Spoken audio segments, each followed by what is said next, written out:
Hey guys, as you well know, so that most of you probably do know, Square Enix did manage to ship out Final Fantasy VII Remake early to some, and we're fortunate enough to receive it early as well here.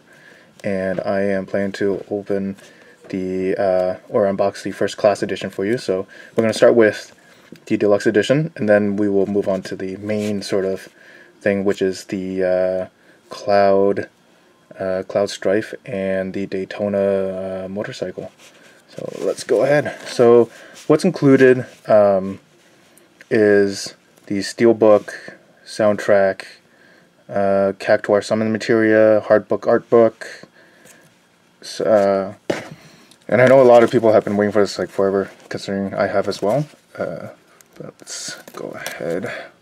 See what's the best way to open this. Okay, so as you can see, the front and back have a nice glossy sheen to it. Okay, so maybe I should have opened it from the other side. That's okay. So I'm just going to carefully pour out the contents. Let's leave that in the back there. So let's first take a look at the Steelbook, which is very, very nice with Sephiroth on it, with a Mako reactor in the background. Or the Shinra company head office. And the back has the Final Fantasy VII Remake logo. And the inside is Cloud and Shinra Corp. So let's put... Okay, next is the hardcover art book, which is quite nice. I'll do a quick flip through. Otherwise, if you guys don't want to see anything, you can skip ahead maybe like a few seconds. So it's got characters, monsters, and probably location art as well. Of course, we have the soundtrack. And that's the track listing.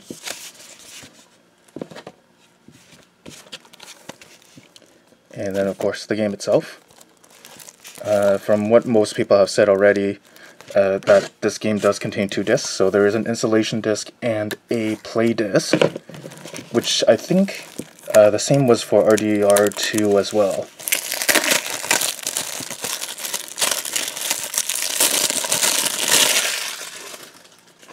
Okay, so this is the front, then there's the back. Now, there is a code inside, so I'm not going to show that, obviously.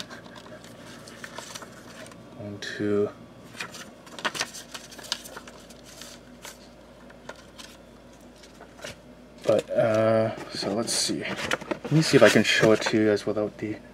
Oh, I probably will not be able to cover it, but essentially, this is for the code for the Cactuar summon materia. And this is the data disk.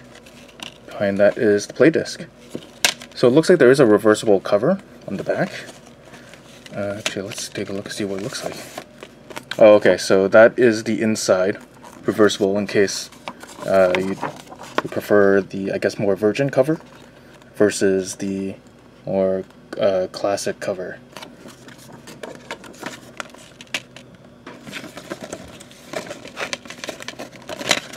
Okay, we are going to go ahead now. Oh, I believe there's also... Nope, that's pretty much it. So we are going to go ahead and get to the main thing, which is the statue. Alright, so the box is kind of big. I can't get it all in the frame. What I'll do is I'll take it out and then show you the contents inside. Alright, so I did manage to get it out of the box now. As you can see, I cannot fit the whole thing in the frame, so I am going to do this slightly differently by holding the camera in my hands.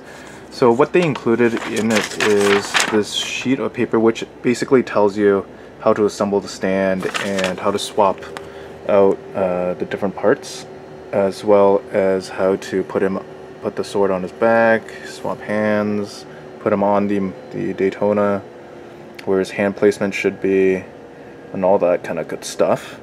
It is obviously in both Japanese and English. Let me see if I can, yeah, so there. So as you can see, there are the extra hands. There's the figure itself. It's actually quite massive. This is pretty big. I've seen some videos, other unboxing videos, and it really doesn't do this figure justice, considering this actual size and the amount of detail as well. So this is actually pretty nice. I'm gonna go ahead and try to get the figure just to get some better, clearer imagery for all of you. Okay, so I got Cloud out of his enclosure to get a better, I guess, picture of how well the detail is. It's actually very nice. The hair, the eyes. He has several points of articulation around the torso, elbow, also the feet. The toe tips itself has a joint which you can actually give you further, I guess, posability, and as well as knees. It's actually, and the weight to the figure itself is actually quite hefty. So I am going to now, so he is able to stand on his own, obviously, being a posable figure. Now I will take the Daytona out and we'll look at that in a little more detail. Okay, unfortunately, I am having a little bit of difficulty getting this bad boy out, but just for size comparison, this is the size of my hand, and that is how large the Daytona is. And then you can see that his Buster Sword is also there, which he can hold, or you can place it on his back, especially while he's riding the Daytona. I wonder how many of you guys actually managed to get one of these before they sold out, and if any of you have managed to receive the game itself early. Well, I hope whoever has managed to get the game, you guys all enjoy it, and yeah. Look forward to more unboxings in the future, and take care of yourselves and each other. See you.